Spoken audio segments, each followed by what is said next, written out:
আগামী 2026 3 মার্চ মঙ্গল ধনিষ্ঠা নক্ষত্র থেকে শতভিষা নক্ষত্রে গোচর করবে এবং যে শতভিষা নক্ষত্রে অলরেডি রাহুর অবস্থান হয়ে রয়েছে।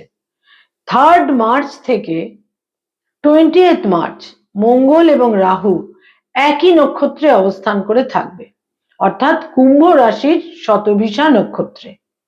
এবং আমরা জানি মঙ্গল এবং রাহুর কনজাংশন বা তাদের ক্লোজ প্রক্সিমিটি যেটা হয় তাকে অঙ্গারক যোগ বলা হয়। এবং এই অঙ্গারক যোগের খুব একটা কোনো ইতিবাচক দিক কিন্তু নেই। এটা নানা রকমের বিড়ম্বনা, সংঘাত এবং নানা রকমের ডিস্ট্রাকটিভ দিককে, ধ্বংসাত্মক দিককে, নেতিবাচক দিককে তৈরি করে দেয়।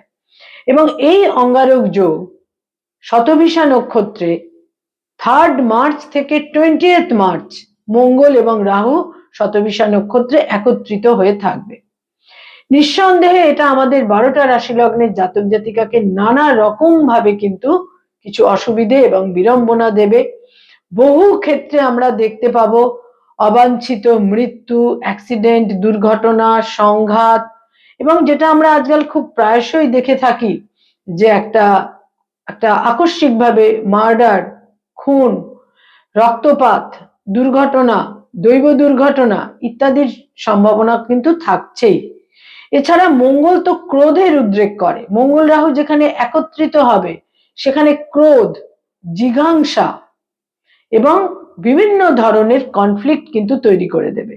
12টা রাশি লগ্নের জাতক জাতিকাকে অতি অবশ্যই সতর্ক থাকতে হবে। এবং এই সম্বন্ধে আমি কিন্তু আপনাদের একটা প্রেডিকশন, একটা ভিডিও নিশ্চিত রূপে আপনাদের জন্য তৈরি করছি। এবং এই অঙ্গারক যোগ সম্পর্কে আপনাদের নানা রকম ভীতি আছে, সেই ভীতি না রেখে মানুষ যদি নীরবতা, ধৈর্য এবং ক্রোধকে কন্ট্রোল করতে পারেন তারা কিন্তু নিশ্চিত রূপে এটাকে অতিক্রম করতে পারবেন।